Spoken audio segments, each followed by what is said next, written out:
پیامبر صلی الله علیه وسلم میفرمایند هر دعایی که بخواهید برای دنیاتون، برای آخرتتون، برای دوستتون، برای فرزندتون، برای موفقیت در تجارتتون، برای موفقیت در عبادتتون، در همه کارهاتون، برای تخلص از چیزهایی که ناامنی برای شما ایجاد کرده، برای رهایی از دشمنتون، هر دعایی که بخواهید، چه در دنیا چه در آخرت، چه برای مادیت چه برای معنویت، خداوند اجابت میکنه. ادعونی استجب لکم.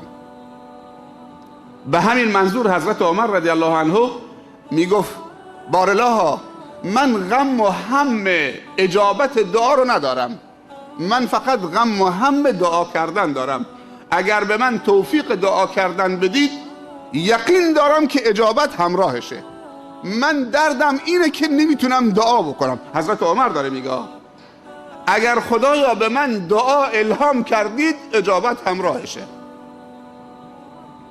ما مشکلمون اینه که نمیتونیم دعا بکنیم و اگر دعا کردیم زود خسته میشیم و تو دعا کردن حواسمون پرت میشه و تو دعا کردن چیزهایی تو نظرمون میاد. اوقات دعا رو رعایت نمی کنیم، آداب دعا رو رعایت نمی کنیم، اماکن دعا رو رعایت نمی کنیم، مسائلی که قبل از دعا باید رعایت بشه رعایت نمی کنیم. بعد انتظار داریم چه؟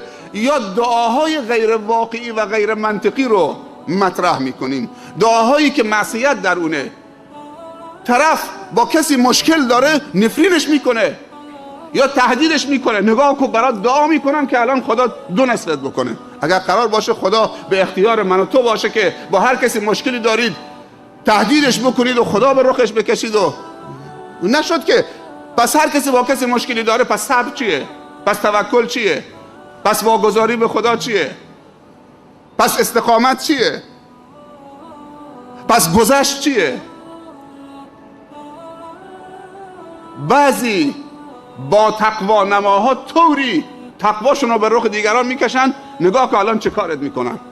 بعضی مامورین رو به رخ افراد میکشن، بعضی هم خدا رو به رخ افراد میکشن، مثل این که خدا به اختیار من و توست